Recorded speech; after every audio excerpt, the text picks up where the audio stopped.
Uno de los dos problemas que vamos a resolver en el curso de cálculo diferencial es el problema del cálculo de áreas que están determinadas por cierta figura.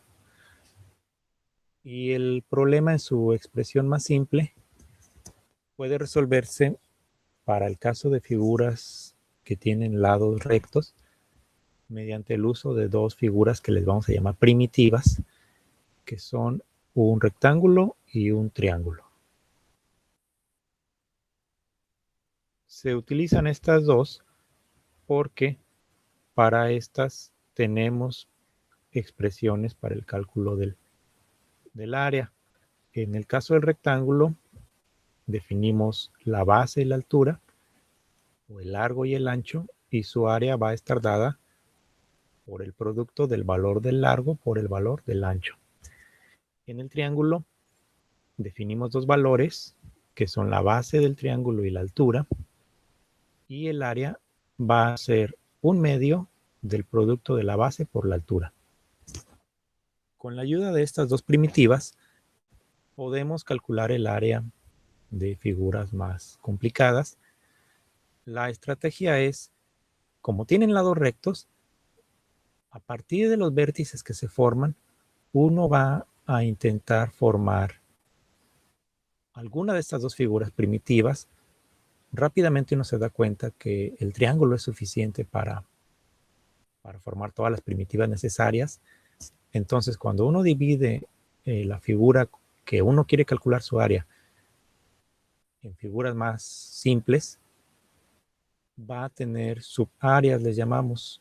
Aquí en este dibujo tenemos una figura parecida a un diamante que se divide en 4 subáreas distintas y cada una se va a calcular con la ayuda de la fórmula del área de un triángulo, y el área total va a ser la suma de las 4 subáreas. Conforme uno comienza a resolver problemas más complicados, se topa con un primer inconveniente. ¿Qué pasa cuando los lados del área que yo quiero calcular no son rectos? Es necesario entonces introducir más primitivas. Una primitiva adicional que puede ser de utilidad es la del círculo. Yo voy a tener un círculo, algo así, de radio R. El área de este círculo va a estar determinada por el valor de pi multiplicando al valor del radio al cuadrado.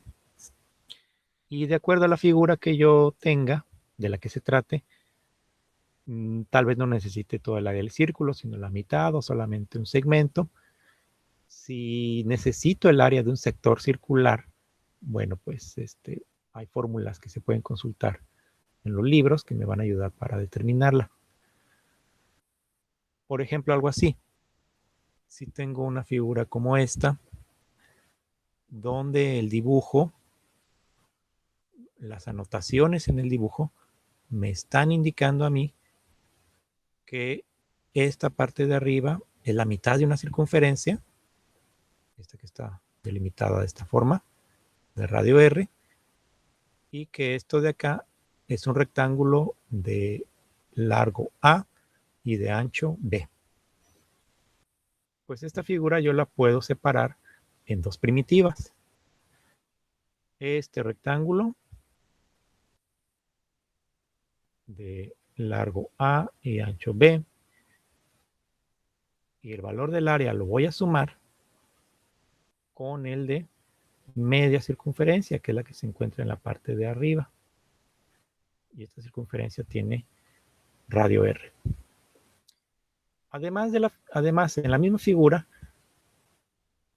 la geometría me sugiere que el valor de R es la mitad del largo del rectángulo. Entonces, R vale A sobre 2.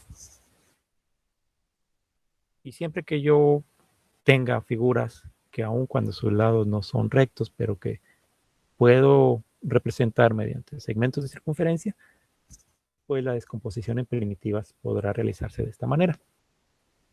Sin embargo, de manera general, uno no puede todo el tiempo descomponer en estas tres primitivas. Si yo tengo una curva que se puede describir mediante la forma analítica de una función, como lo es esta línea color azul, entonces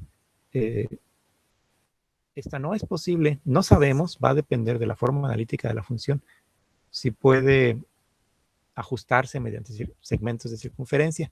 De manera general esto no sucede, uno no lo puede asegurar, e incluso en los casos donde pueda hacerse, complica mucho el análisis del problema. El problema general va a ir así. Yo voy a tener la gráfica de una función y voy a delimitarla en un segmento de recta, que serán los valores A y B en el eje X. A partir de A y de B voy a trazar líneas verticales hasta donde se intersectan con la gráfica de la función. Entonces, esto va a delimitar un área que está de color azul claro y el valor de esa área lo represento con S. La estrategia para resolver un problema de este tipo ya no se hace mediante primitivas, sino de la siguiente forma. Vamos a partir de una función que es conocida y que es sencilla. En este caso, una parábola. Esta es la parábola y igual a x cuadrada, que está aquí marcada con la línea color azul. Y la vamos a querer calcular el área que encierra entre esta parábola y el eje horizontal desde x igual a 0 hasta x igual a 1. Para esto necesito yo calcular dónde se intersecta la gráfica de la función con las líneas verticales que salen del eje horizontal.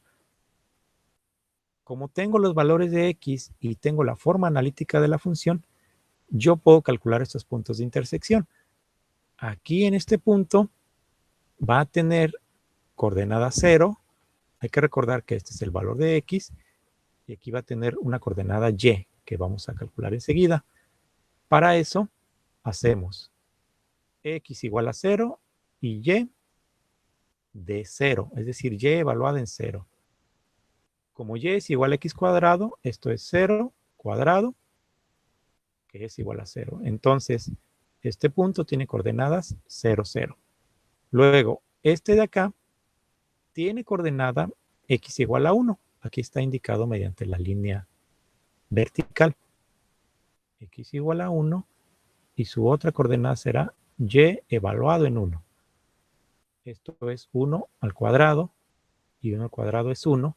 Por lo tanto, este punto tiene coordenadas 1 a 1. Con esto tengo ya delimitada por completo la figura de la cual quiero determinar el área. Enseguida, lo que se hace es dividir mediante franjas verticales a la figura que quiero calcular. Y esto me da subáreas. Yo calculo el valor de cada subárea y luego hago la suma de todas estas y eso me da por lo menos una aproximación del área total de la figura. Aquí en este ejemplo se dividió en 4 subáreas. Lo importante que hay que notar es que estas franjas todas tienen anchos iguales. Como estamos hablando del segmento 0, 1 y se divide en 4 partes iguales, entonces este punto tiene coordenada 1/4, 2/4, que es 1/2, 3/4 y 4/4, que es 1 entero. Luego enseguida se podría calcular la coordenada de estos puntos donde la línea vertical que sale de la partición del eje horizontal toca a la gráfica de la función y se trazan rectángulos, 4 rectángulos cuya área es fácil de calcular, base por altura, y esta es una primera aproximación del área de la figura que me interesa. Aquí podemos ver que en particular para la gráfica de esta función, que se trata de una parábola, estamos calculando área en exceso, esta que estoy marcando de color rojo. Bueno, vamos a ver más adelante que conforme se refina la partición, estas áreas en exceso o que también pueden quedar en defecto dependiendo de la forma de la gráfica de la función, van a disminuir y en el límite tienden a cero si la función cumple algunas propiedades.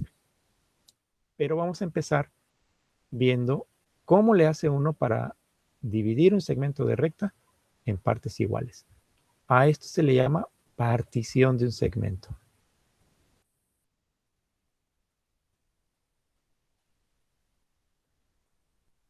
De un segmento de recta.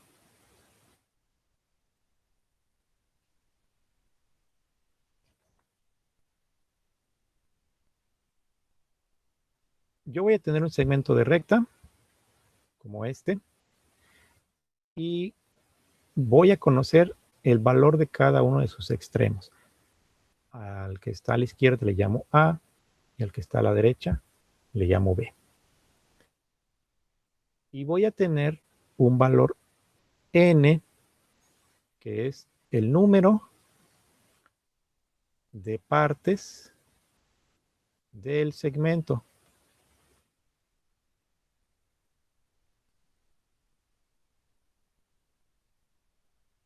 Cuatro partes, 5 partes, 6 partes, etc. Y voy a tener una cantidad que voy a calcular que se llama delta. Es un triangulito. Entonces, este delta es el tamaño de cada parte.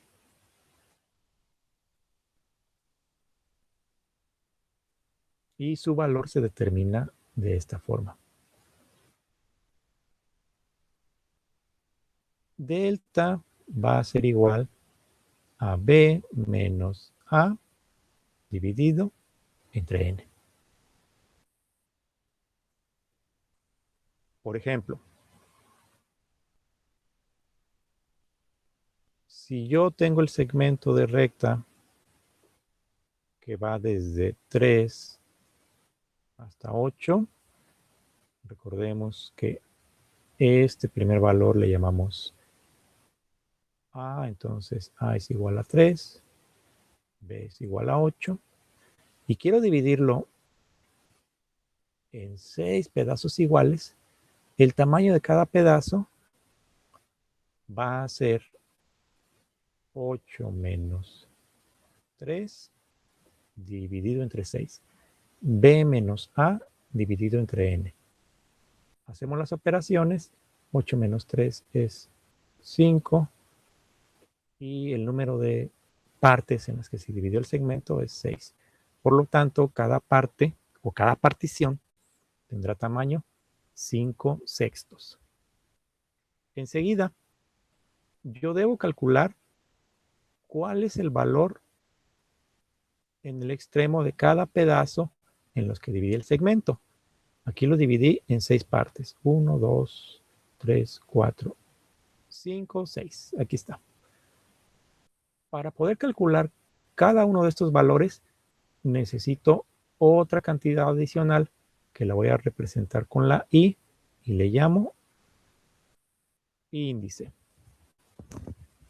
Este índice va a ser un número entero que comienza en 0, luego sigue 1, 2, 3, se va de 1 en 1 hasta llegar a n. Cuando llego al valor de n se detiene. Aquí en mi ejemplo,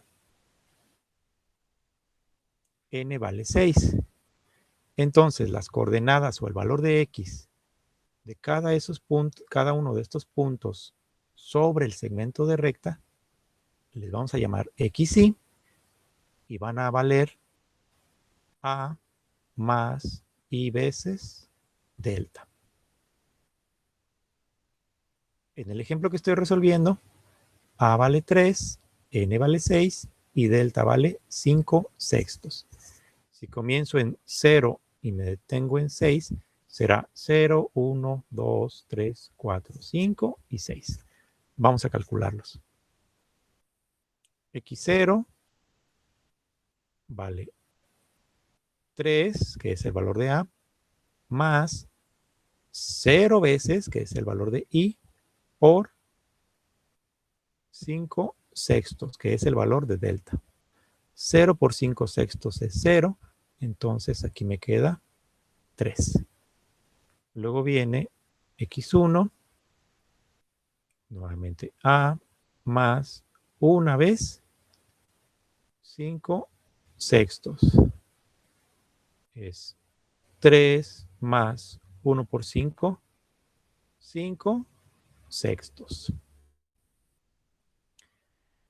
Enseguida deberé calcular x2, x3, x4, x5 y me voy a detener en x6 porque 6 es el valor de n. Bueno, vamos con x2. x2 es 3 más 2 por 5 sextos. Será 3 más 2 por 5, 10 sextos. x3 es 3 más 3 por 5 sextos. Nos queda 3 más 3 por 5, 15 sextos. Y uno se da cuenta que hay una secuencia definida. Venimos 5, 10, 15. Quiere decir que aquí sigue 3 más 20 sextos. Vamos de 5 en 5.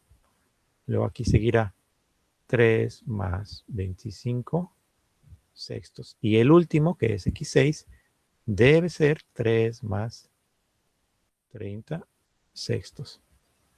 Y podemos verificar que efectivamente este es el valor del otro extremo del segmento. Vamos a ver. Tenemos 3 más 30 entre 6 me da 5. 3 más 5, 8. Que efectivamente es el valor del extremo derecho del segmento. Y acá 3 es el valor del extremo izquierdo del segmento, como puede verse aquí en mi esquema.